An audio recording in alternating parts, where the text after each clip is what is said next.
Être dans la présence de notre Seigneur. C'est lui qui nous a donné les pieds. Les pieds que Dieu nous a donnés, c'est pour qu'on aille dans sa maison pour l'adorer. Alléluia. Les mains que Dieu t'a données, c'est pour que tu puisses l'acclamer. Alléluia. Est-ce que je parle à quelqu'un? La voix qu'il t'a donnée, c'est pour que tu puisses chanter des cantiques à la gloire de Dieu. Amen, amen. Donc, c'est important que nous venions en sa présence pour lui offrir un culte de qualité. Amen. Alors, ce matin, nous bénissons le nom de Dieu. Amen. Il a permis par sa grâce que nous puissions avoir une nouvelle batterie. Amen. On bénit le nom de Dieu et je pense que le frère qui nous a offert cette batterie, on doit vraiment prier pour lui. Amen. Parce que la première batterie, c'est lui qui nous avait offert la batterie. Amen. Et comme il est toujours soucieux de l'avancement de l'œuvre de Dieu. Amen. Il s'est encore renseigné de savoir quels sont les besoins de l'église. Amen.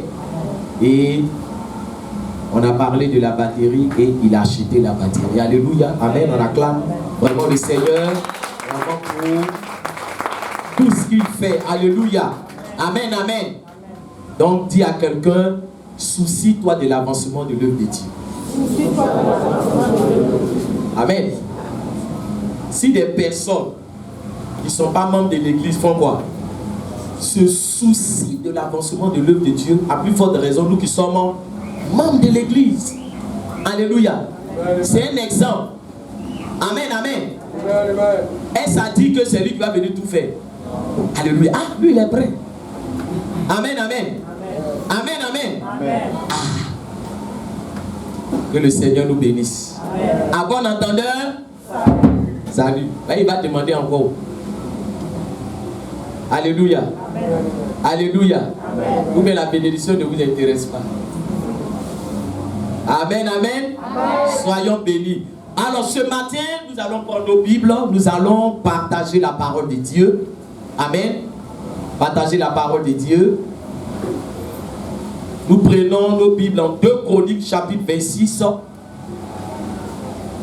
2 Chroniques chapitre 26, le verset 5. Le verset 5. Ensuite, nous allons lire le verset 7 et le verset 8. 2 Chroniques chapitre 26, le verset 5.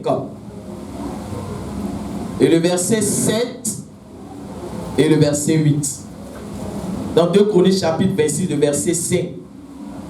Maintenant, après avoir lu le verset 5, on saute et on lit le verset 7 et le verset 8. Ça va? Donc nous sommes toujours dans le grand thème, les caractéristiques de l'amour de Dieu. Alléluia. Amen. Le dimanche passé, on a vu que l'amour n'est point malhonnête. C'est ce que nous avons vu le dimanche passé. L'amour n'est point malhonnête. Alléluia. Que le Seigneur nous bénisse. Aujourd'hui, on va voir un autre aspect de l'amour. Amen.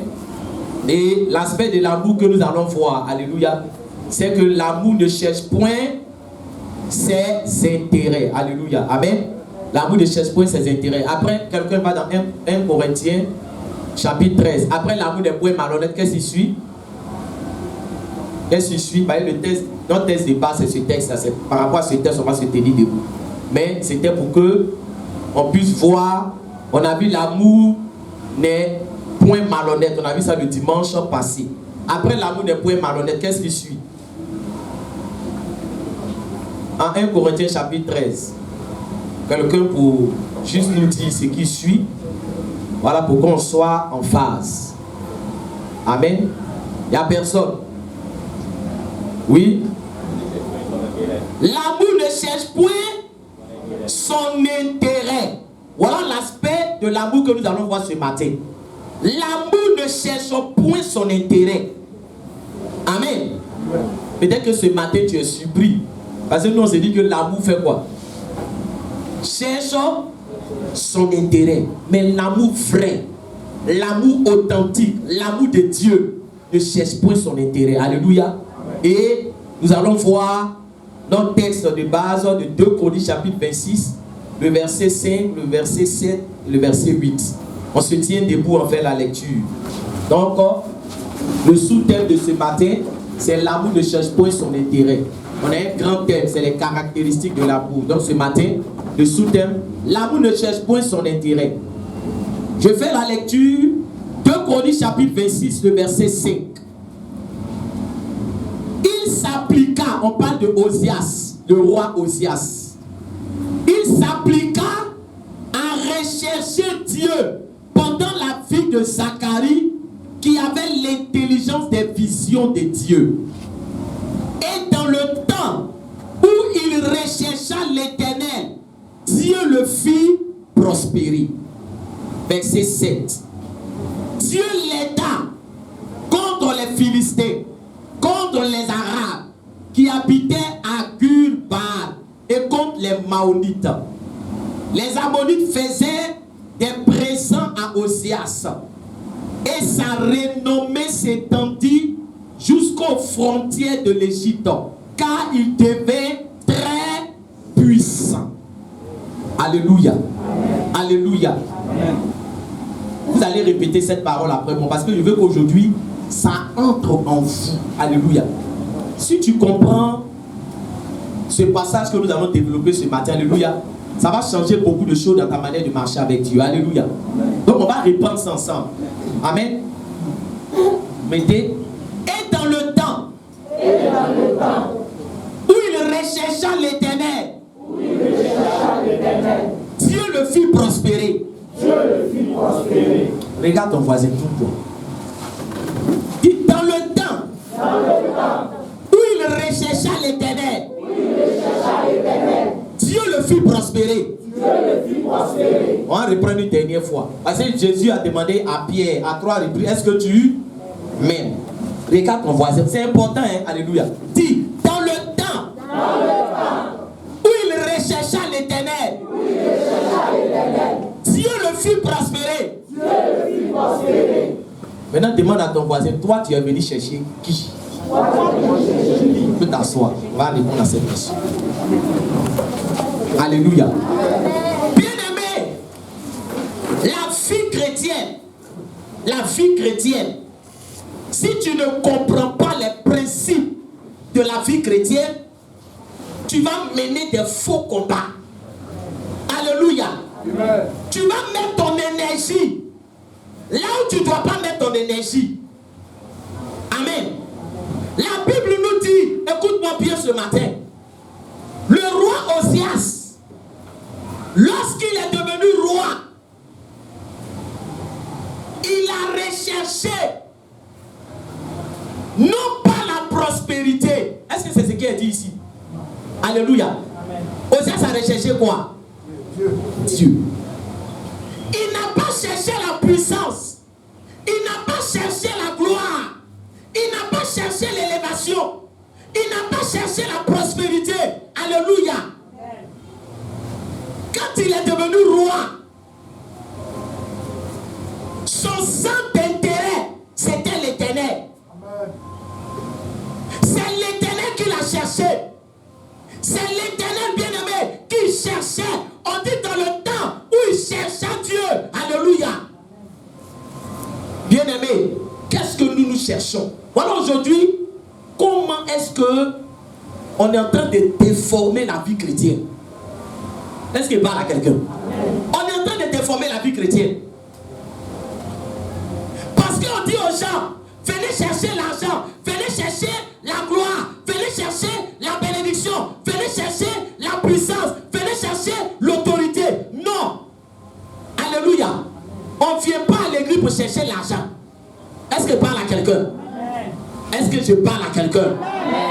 On ne vient pas à l'église pour chercher la prospérité. Alléluia. Il y a un élément qui est important et que tu ne dois pas oublier. C'est l'Éternel que nous venons chercher. Amen. Alléluia. C'est l'Éternel. C'est Dieu qu'on vient chercher. Quand tu regardes le programme d'Osias, Osias n'a pas dit, moi je vais être puissant. Alléluia. Il n'a pas dit, moi je cherche l'argent. Est-ce que toi tu sais comment on cherche l'argent? Voilà ce qui vous fatigue. Alléluia. sais comment on cherche l'argent. Amen. Tu peux chercher l'argent. Alléluia. Alléluia. Amen. Tu sais où se trouve la bénédiction? Tu sais où se trouve l'élévation? Amen, amen. C'est Dieu qui élève. C'est Dieu qui bénit. C'est Dieu qui rend prospère. Parce que souvent on oublie cela. Amen. Mais il faut d'abord le chercher. C'est ce qu'Osias a fait. Dieu était le centre d'intérêt d'Osias. Le centre d'intérêt d'Osias, c'était l'Éternel. Quand on dit qu'il a cherché l'Éternel, ça veut dire quoi? Quand on dit qu'il a cherché l'Éternel, ça veut dire qu'il s'est attaché à Dieu. Il a développé une profondeur avec Dieu. Il a développé une intimité avec Dieu. Alléluia. Amen. Il s'est attaché à Dieu. Il a cherché Dieu. Amen. Parce que rechercher, c'est chercher avec soin. Il s'est appliqué à chercher Dieu. Le problème, c'est qu'aujourd'hui, dans l'église, qu'est-ce qui intéresse les gens? Si on dit séminaire, comment prospérer dans les affaires, les chrétiens courent. Comment être béni, on court. Comment être un chrétien puissant, on court. Mais faites séminaire pour dire comment approfondir sa relation avec Dieu. Ça n'intéresse pas les chrétiens. Comment mieux connaître Dieu. Ça n'intéresse pas les chrétiens. Comment aller en eau profonde avec Dieu. Ça n'intéresse plus les chrétiens aujourd'hui. Alléluia. Alléluia. Bien-aimé, est-ce que quand tu viens dans la maison de Dieu, quelle est la question que tu dois te poser? Voilà le problème aujourd'hui. Quelle est la question que tu dois te poser? La question que tu dois te poser, c'est pas qu'est-ce que je vais demander à Dieu, mais qu'est-ce que Dieu attend de moi? Alléluia. Qu'est-ce que Dieu attend de moi? MUPM, qu'est-ce que Dieu attend de toi? Amen, amen. Voilà la question qu'on se pose. Amen. Voilà la question qu'on se pose. On dit dans le temps où il a cherché Dieu, Dieu l'a fait quoi? Dieu l'a fait prospérer. Dieu l'a fait prospérer. Alléluia. Marcher avec Dieu là, c'est pas se concentrer sur ses intérêts. Voilà ce qui fait qu'aujourd'hui, on n'arrive pas à mener une vie chrétienne victorieuse. Marcher avec Dieu, c'est pas se concentrer sur ses intérêts, mais c'est de chercher à identifier quels sont les intérêts de Dieu. Qu'est-ce que Dieu attend de toi? Pose la question à ton frère. Qu'est-ce que Dieu attend de toi? Alléluia. Qu'est-ce que Dieu attend de toi? C'est que Dieu attendait d'Osias. C'est qu'Osias fasse quoi? C'est qu'Osias le cherche. Voilà ce que Dieu attend de nous. C'est qu'on le cherche. C'est qu'on aille en eau profonde. C'est qu'on médite sa parole. Mais les études bibliques, pourquoi les études bibliques n'intéressent plus les chrétiens? Parce que chercher Dieu là, c'est pas ce qui nous intéresse. On ne cherche pas à connaître Dieu. On ne cherche pas à aller en eau profonde avec Dieu. On ne cherche pas à nous attacher à Dieu. Or le problème, la première des choses que Dieu attend de nous, c'est que nous puissions l'adorer. Est-ce qu'il parle à quelqu'un ce matin? Est-ce que je parle à quelqu'un ce matin? Maintenant, dans l'adoration là, est-ce qu'on demande quelque chose à Dieu? Soyez avec moi ce matin, alléluia, amen. Dans l'adoration, on demande quelque chose à Dieu? C'est pour ça que beaucoup n'aiment pas l'adoration. Alléluia. Alléluia.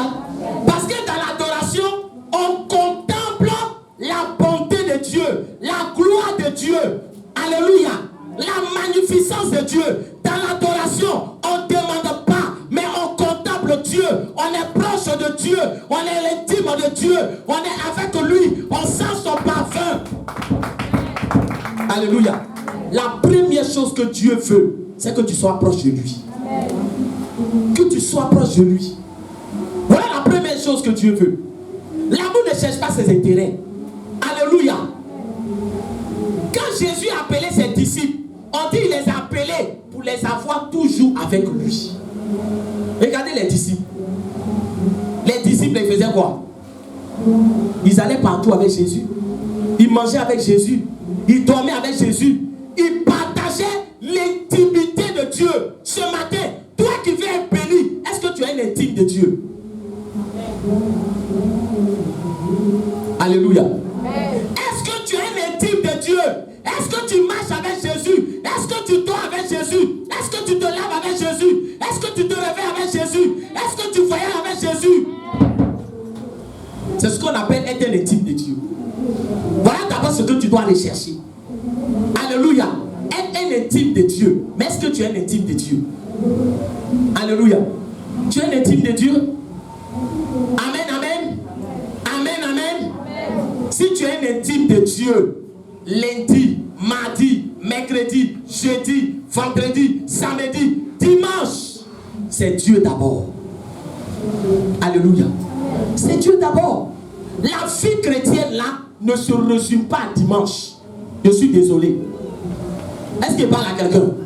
La vie chrétienne ne se résume pas à dimanche.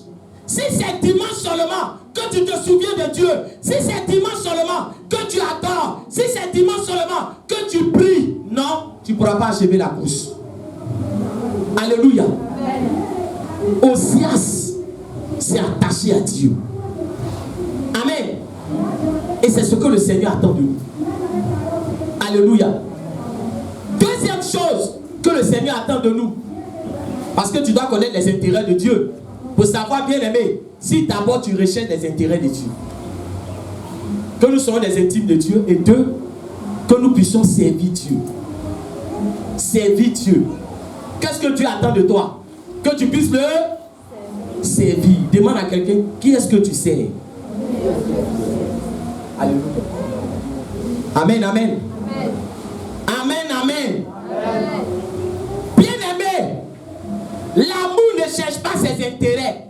Lorsque Dieu a dit à Jonas, va à Ninive. Pourquoi est-ce que Jonas ne voulait pas aller à Ninive? Parce que les intérêts de Jonas n'étaient pas où? À Ninive. Jonas n'avait pas d'intérêt à Ninive. Jonas ne voyait pas ses intérêts à Ninive. Il dit, il va aller à Tars. Alléluia. Mais le problème ici, et ce que tu dois retenir, c'est que Dieu ne va pas te demander de faire ce qui t'arrange. Vous voyez souvent, quand nous sommes dans la maison de Dieu, on entend des gens dire, ça ne m'arrange pas, ça ne m'arrange pas. Alléluia. Alléluia. Amen. Dis à quelqu'un, Dieu n'est pas venu pour t'arranger. Alléluia. Ce qui arrange Dieu là, c'est ce qui t'arrange. Mais ce qui toi t'arrange n'arrange pas Dieu. Amen. Télébrun. Alléluia. Je dis, ce qui arrange Dieu là, c'est ce qui t'arrange. Mais ce qui toi t'arrange là, ça n'arrange pas Dieu. Parce qu'en réalité, est-ce que toi-même tu sais ce qui t'arrange? Voilà le problème. N'est pas une petite vision dans la maison de Dieu. N'est pas de vision limitée. Alléluia. Vous savez, les gens qui deviennent des personnes importantes demain, ce sont des gens qui ont investi où? Ils ont investi dans le présent pour récolter où? Dans le futur. C'est ce que vous ne comprenez pas. Ils ont investi dans le présent. Le problème, c'est que Dieu, c'est un visionnaire. Dieu voit loin. Mais un chrétien qui regarde à ses petits intérêts, il ne peut pas aller loin avec Dieu. Est-ce qu'il parle à quelqu'un? Amen. Pendant que Dieu, il voit des grandes choses pour toi. Toi, tes intérêts du moment, c'est poulet pressé. Tes intérêts du moment, c'est iPad. Tes intérêts du moment, c'est Wash hollandais. Tes intérêts du moment, c'est studio climatisé. Est-ce qu'il parle à quelqu'un? Donne-moi la main. Est-ce que tu es un visionnaire? Tu vois petit.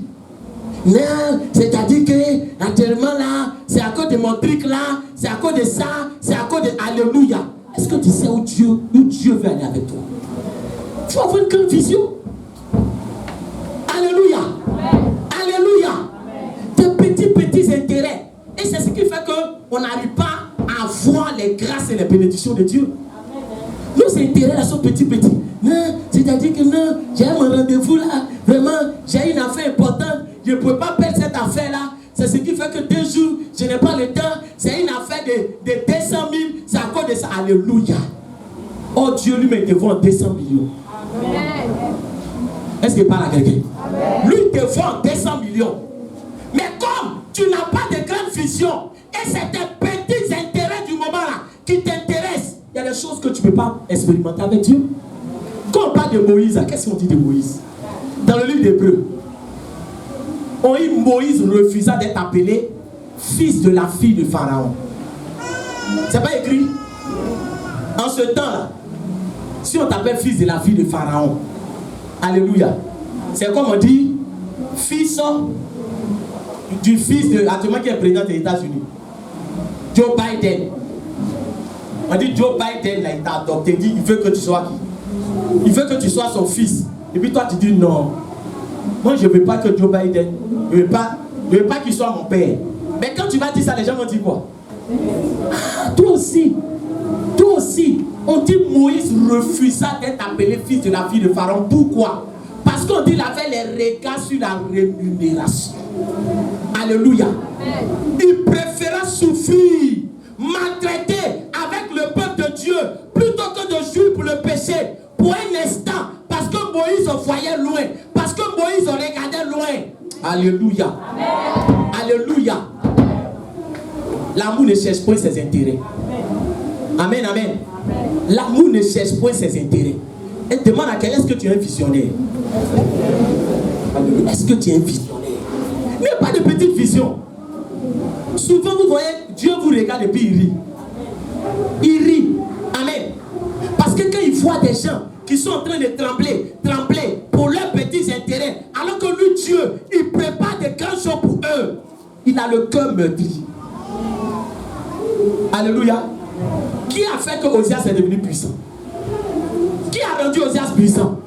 C'est Dieu. Alléluia. C'est Dieu. Mais le problème, on dit c'est Dieu. On dit c'est Dieu. Tu ne veux pas servir Dieu. Voilà le problème. Les intérêts de Dieu là, c'est d'abord dans son service. On ne vient pas dans la maison de Dieu pour dire non, moi, je ne sais pas. Non, il y a toujours quelque chose à faire dans la maison de Dieu. Qu'est-ce que toi tu fais pour Dieu? Qu'est-ce que tu fais pour Dieu? Voilà la question que tu dois te poser. Tu fais quoi pour lui? Demande à quelqu'un, tu fais quoi pour lui? Non, c'est tes intérêts. Dieu même il fait quoi pour moi? Dieu même là, il ne voit pas ce qu'il fait pour moi. Dieu même là, il ne voit même pas ce qu'il fait pour moi. Toi, tu fais quoi pour Dieu? Depuis que tu t'es converti, depuis que tu as donné ta vie à Jésus là, qu'est-ce que tu fais pour Dieu? Qu'est-ce que tu fais pour Dieu? Est-ce que tu te préoccupes des intérêts de Dieu?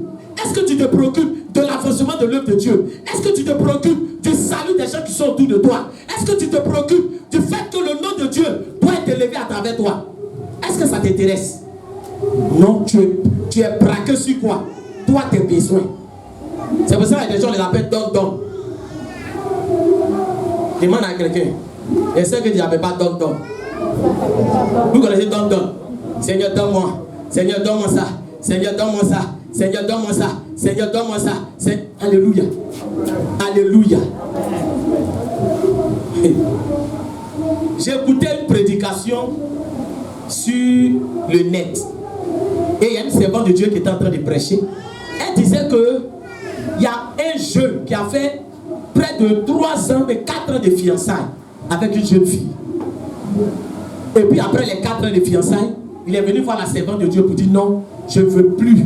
Je veux rompre les fiançailles. La servante de Dieu dit mais pourquoi? Il dit depuis que c'est ma fiancée là, elle ne sait même pas où il travaille. Même mon travail là, elle ne sait pas ce que j'ai fait. Mais quand elle m'appelle, ma pommade est finie. Je vais manger poulet braisé. Ça veut dire qu'elle ne s'intéresse pas à lui, sa vie. Alléluia. Donc il a compris que quoi? Il a compris que mes sœurs là, ce qui nous lie là, c'est quoi? Donne. Est-ce qu'il parle à quelqu'un? Qu'est-ce qui te lie à Dieu? Donne-moi. Seigneur, donne-moi. Vous savez que le mendiant là, c'est celui qui reçoit, mais il fait quoi? Il ne donne rien. C'est ce qu'on appelle la mendicité. Mendiant là, lui il fait quoi? Tu as déjà vu mendiant donner? Lui on fait quoi? On donne. C'est ça la mendicité. On te donne. Tous les jours on te donne. Tous les jours on te donne. Mais un homme va venir demander au mendiant, il va dire quoi? Moi-même je fais quoi? Je demande. Dieu ne cherche pas les mendiants dans sa maison. Est-ce qu'il parle à quelqu'un ce matin?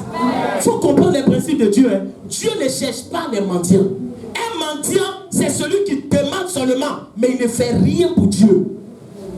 Tu vas me dire, mais Dieu, il a déjà tout. Qu'est-ce qu'on va faire pour lui? Dieu veut que tu sois un canal à travers lequel son nom va être élevé. Est-ce qu'il parle à quelqu'un? Pourquoi est-ce que Dieu a aimé David? Frère, souvent, examinez, lisez la vie des gens. Dieu dit, David est l'homme selon mon cœur. David est la seule personne. Alléluia. Quand on parle de Genèse, jusqu'à après Moïse arrivé sur David, il est la seule personne qui s'est assis.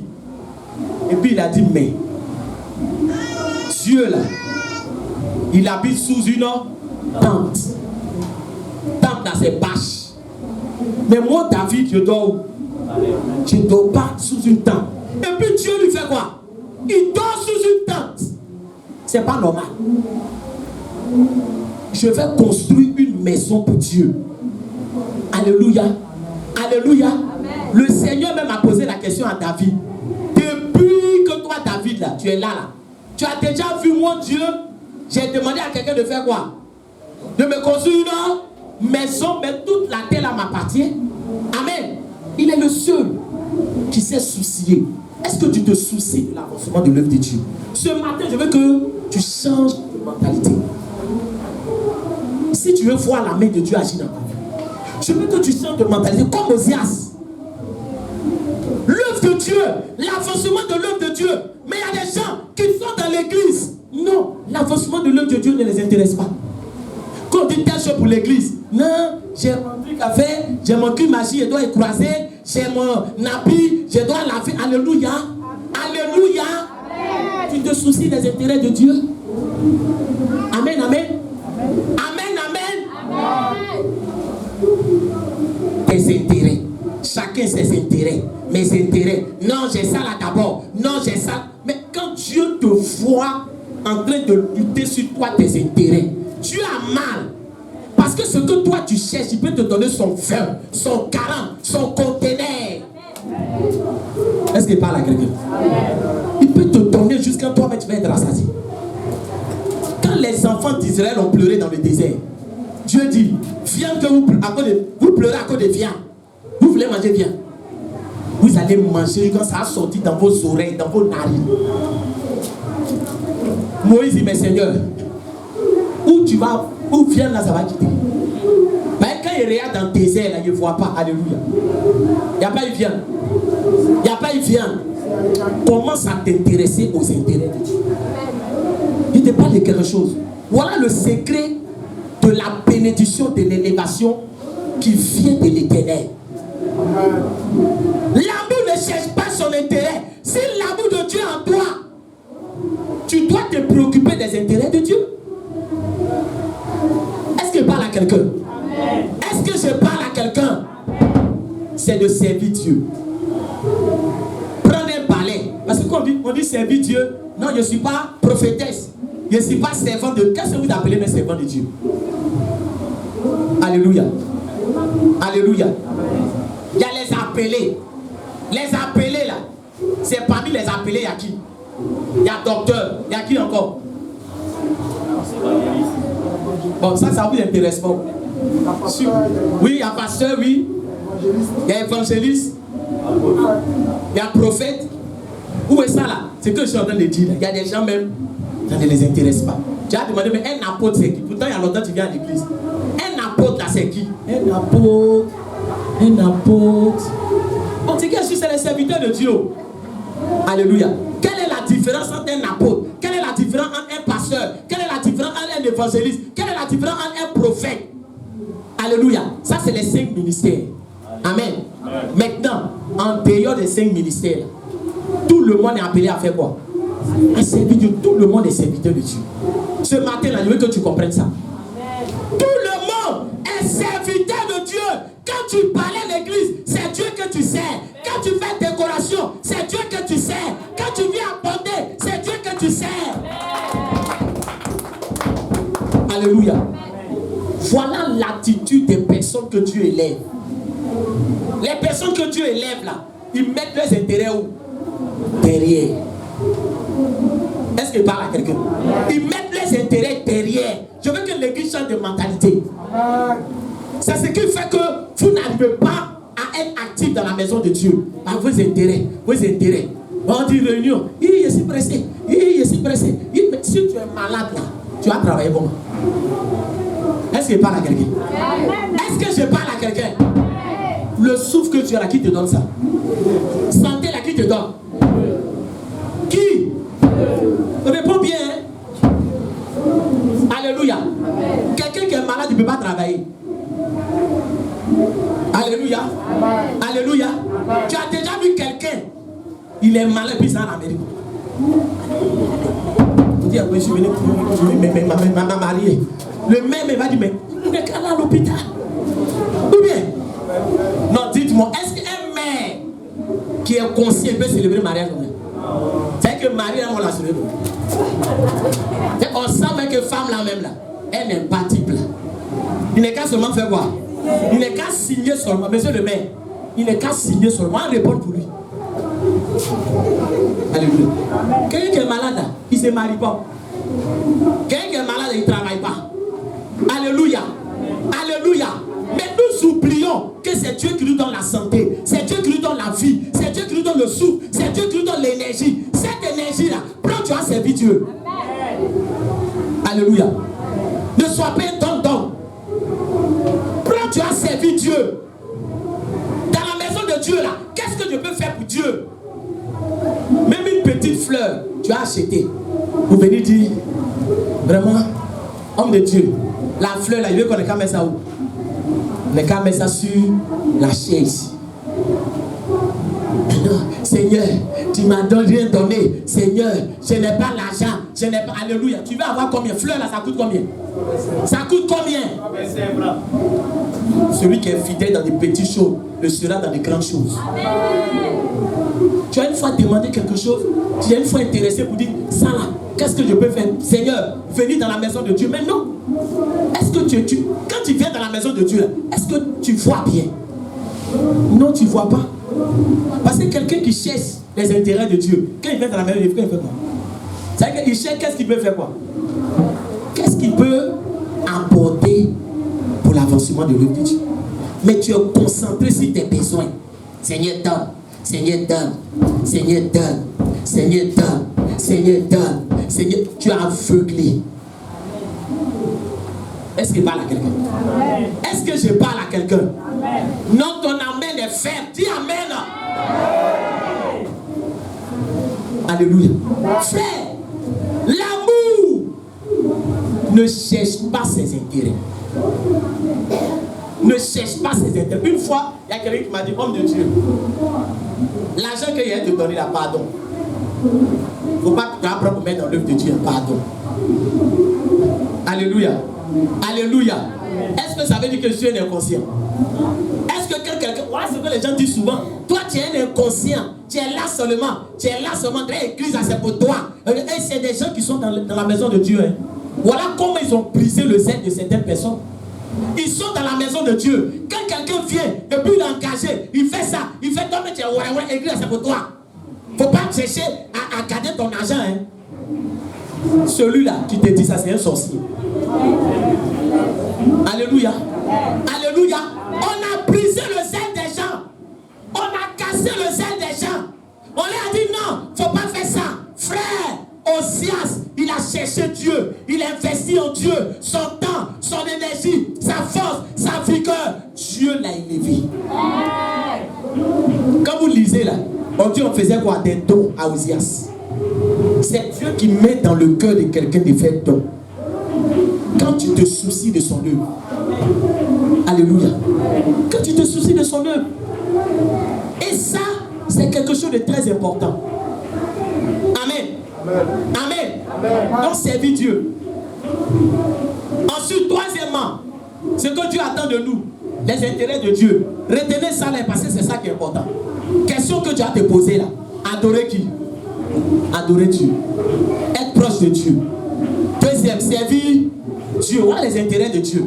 Et troisièmement, porter du fruit pour le Seigneur. Quand tu sais Dieu, tu portes du fruit pour le Seigneur. Alléluia. Vous savez, Judas, souvent quand on parle de Judas, on a comme l'impression que Judas là, il a été toujours traître. Mais on dit Judas est devenu traître. C'est écrit dans la Bible. Quand on dit quelqu'un est devenu, ça veut dire qu'au début il n'était pas quoi? Il n'était pas comme ça. Judas il n'était pas comme ça. Judas, au début, quand il suivait Jésus, c'était les intérêts de Jésus. Il dort avec Jésus, il mange avec Jésus. À quel moment Judas est devenu traître? Judas est devenu traître quand il a commencé à faire quoi? Quand il a commencé à penser à qui? À ses intérêts. Voilà comment on peut devenir traître dans la maison de Dieu. Et tout le monde parle de Judas. Judas maintenant, Judas est mauvais, hein? Mes frères, souvent tu peux être Judas sans te rendre compte. Alléluia. On dit, quand on met l'argent, Judas fait quoi? Il prend l'argent pour ses propres intérêts. Jésus n'était plus son centre d'intérêt. L'avancement de l'œuvre de Dieu n'était plus son centre d'intérêt. Ce qui préoccupait Judas, c'était ses intérêts à lui. Comment je vais manger? Jésus même on le suit là. Jésus même on le suit là. On dirait qu'on va rien gagner dedans. Hein? Jésus même on le suit là. On dirait qu'on va mourir pauvre. Hein? Jésus même on le suit là. Jésus même on le suit là. Vraiment, vraiment, alléluia. Alléluia. Est-ce qu'il parle à quelqu'un? Voilà comment Judas est devenu traître. Amen, amen. On va lire un dernier passage avec lequel on va conclure. Philippiens chapitre 2. Philippiens chapitre 2. Allons dans Philippiens chapitre 2. Philippiens chapitre 2, le verset 20 à 21. Philippiens chapitre 2.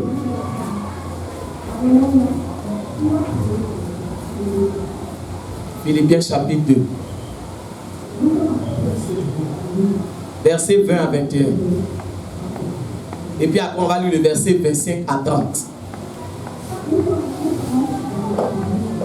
Philippiens chapitre 2, le verset 20 à 21. D'abord, voilà ce que la Bible nous dit. C'est l'apôtre Paul qui parle. Car je n'ai personne ici qui partage mes sentiments pour prendre sincèrement à cœur votre situation. Tous en effet cherchent leurs propres intérêts et non ceux de Jésus-Christ. Alléluia. Alléluia. Bien-aimés, voilà l'un des passages les plus tristes de la Bible. L'un des passages les plus tristes. L'apôtre Paul. Au début, l'apôtre Paul avait beaucoup de personnes derrière lui. Beaucoup de personnes. Mais à un moment donné, il s'est retrouvé seul. Demande à quelqu'un, ils sont allés où? Alléluia. Il s'est retrouvé seul. Pourquoi il s'est retrouvé seul? Parce qu'à un moment donné, tous ceux qui travaillaient avec lui ont commencé à faire quoi? Chercher leurs intérêts. Voilà comment ça commence. Chercher leurs intérêts. Ils ne cherchaient plus les intérêts de Jésus, mais ils cherchaient leurs intérêts. Chacun cherchait leurs intérêts. Et c'est ce qui se passe dans la maison de Dieu. Alléluia. Quand il s'agit de tes activités, tu ne connais pas, il pleut. Tu ne connais plus, il fait chaud. Tu ne connais plus, je suis fatigué. Tu ne connais plus ces choses. Amen. Quand il s'agit de ta maison, tu peux te multiplier en 4. Tu as la force pour toi. Mais quand il s'agit de Dieu, je suis fatigué. Alléluia. Alléluia. Alléluia. Réponds bien. Tu n'as pas la force pour Dieu. On dit va évangéliser, il fait chaud. Mais quand c'est pour vendre des galettes là, galette chaud, hein? Chaud, chaud. Chaud, chaud. Venez payer, hein? Chaud, chaud. Alléluia. Alléluia. C'est même soleil là, mais c'est pas même soleil. Dis-moi quelque chose. C'est même soleil, mais c'est pas même soleil. C'est même soleil. C'est même soleil. Alléluia. Alléluia. Alléluia. Allez évangéliser. Non, il fait chaud. Allez faire ça. Non, bien aimé, c'est ce qui vous caractérise. C'est ce qui vous fatigue. Parce que tant que tu ne mets pas Jésus comme le centre de tes intérêts, quand quelque chose ne t'intéresse pas, tu seras toujours fatigué pour faire.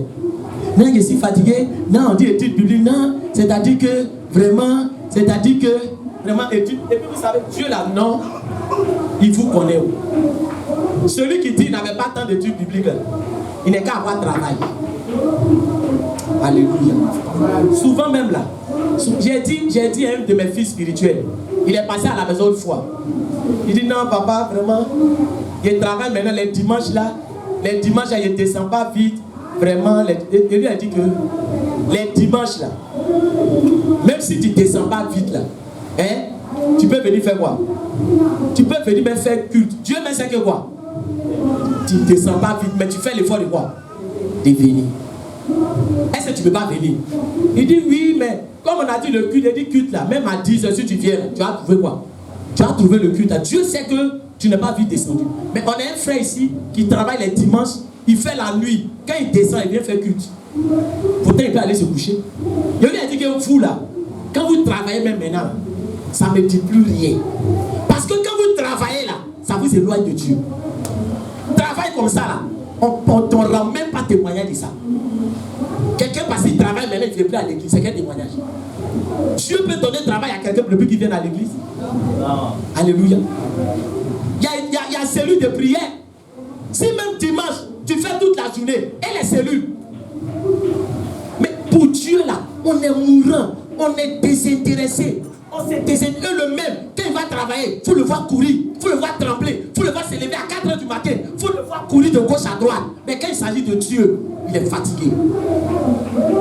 Bien aimé, quelle est cette manière de marcher avec Dieu?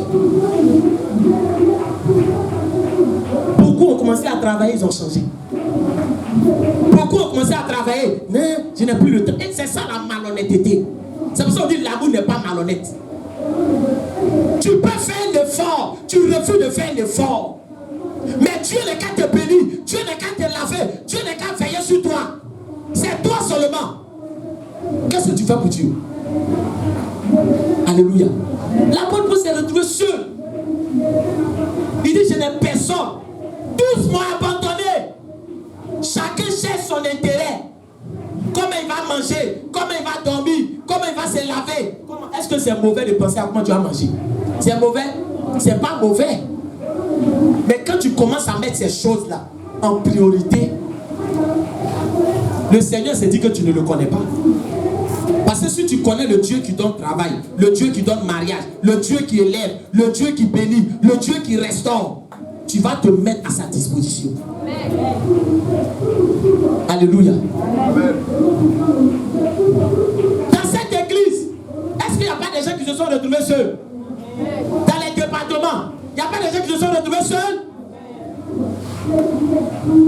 Au début, quand on lance une opération, un moment on a lancé une opération. L'opération qui avait été lancée, c'est quelle opération? On a dit pour à partir de maintenant, est-ce qu'il va y avoir des volontaires pour faire quoi? Pour entretenir l'église. Il y a des gens qui se sont levés. Mais à la fin, qui est resté? C'est le frère Michel. C'est lui seul qui soulevait les bancs. C'est lui. Oh, peut-être ils étaient beaucoup. C'est le trouvé seul. Et c'est comme ça. On se retrouve seul. Parce que c'est une seule personne qui se soucie à l'œuvre de Dieu. Et quand c'est comme ça là, cette personne-là, tout le monde commence à regarder mal la personne. Il veut dire quoi? Elle veut dire quoi? Elle a chargé l'église. Elle veut dire quoi? On dit ça, on dit ça, on dit ça. C'est mauvais. Au lieu d'encourager quelqu'un, ça devient défaut parce qu'il fait quoi? Parce qu'il se soucie de l'œuvre de Dieu. Et il est conscient comme ça. Au lieu de penser à lui, au lieu de penser, c'est affaire du pasteur, c'est affaire du pasteur. Et c'est pour ça que souvent, dans l'église, les gens souvent qui pensent, l'homme de Dieu, l'homme de Dieu, l'homme de Dieu, alléluia. On commence à leur dire, ça c'est le honnier du pasteur, hein? C'est son honnier là, c'est lui qui vient là-bas, honnier. Alléluia. Vous voyez? Et ça fait que ça refroidit souvent le zèle de certaines personnes. Quand des gens sont dévoués pour l'œuvre de Dieu, et puis ils entendent les insanités qu'on dit à leur sujet. Il veut dire quoi même? Il veut dire quoi? Il veut dire quoi? Alléluia. Pourquoi? C'est mauvais de s'intéresser à l'œuvre de Dieu. C'est mauvais. Alléluia. Alléluia. C'est Dieu qui nous donne la vie. Chaque jour, il y a des gens qui meurent. Parce que vous, quand vous dormez là, et puis vous vous réveillez là, vous pensez que quoi? Alléluia. Vous pensez que quand vous dormez là, vous êtes obligé de vous réveiller le matin. Non. Vous n'êtes pas obligé, hein. Souffle là, c'est pas pour toi. C'est pas pour toi. C'est pour ça que vous êtes là. Non, mon temps n'est pas encore arrivé. Mon temps n'est pas encore. Ah, quand on dit servir Dieu, mon temps n'est pas encore arrivé. Mais quand on dit travail, hein, on sait. Je vais lancer les temps. Non, ton temps n'est pas encore arrivé pour travailler. Ou bien, ton temps n'est pas encore arrivé. Amen. Amen. Rentrez. Ton temps n'est pas encore arrivé. Alléluia. Est-ce que pour servir Dieu, il y a fait des temps? Il n'y a pas fait de temps, mon frère. Il n'y a pas fait de temps. Alléluia. Et c'est vraiment important de comprendre ces choses. On a besoin des gens qui, leur cœur là, doit battre pour les choses de Dieu. Quand on dit évangélisation, ton cœur doit battre. Quand on dit tel programme, ton cœur doit battre. Mais ton cœur ne bat pas pour les choses de Dieu. On est devenu des chrétiens d'intérêt. C'est-à-dire que, voilà des personnes. Parce qu'aujourd'hui, il est venu évangéliser. Dieu a eu à faire. Seigneur, vous faites lancer un programme d'évangélisation. Je suis allé évangéliser. Je n'ai rien vu. Je n'ai rien vu. L'homme de Dieu a dit, on n'est qu'à faire pour toi. Et puis tu as, alléluia. Est-ce que Dieu a besoin de ça? Alléluia. Non, parce que c'est ce qui fait aussi que souvent, les gens se refroidissent. Quand on parle de quelque chose, que tu seras venu une fois, que tu seras venu deux fois, il n'y a même pas eu de témoignage, il n'y a même pas dit s'asseoir. Mais Dieu te regarde. Alléluia. Tu viens pour témoigner ou bien d'abord parce que la chose t'intéresse. Amen. C'est comme ça. Les choses du monde là sont rentrées dans l'église. Donnant, donnant. Donnant, donnant. Tu fais et fais. Tu fais et fais. Alléluia. Avec Dieu, ça ne marche pas comme ça. L'amour ne cherche pas ses intérêts. Alléluia. L'amour se préoccupe d'abord des intérêts de Dieu. L'amour de Dieu là, c'est d'abord les intérêts de Dieu. Et même dans le mariage, c'est comme ça le mariage.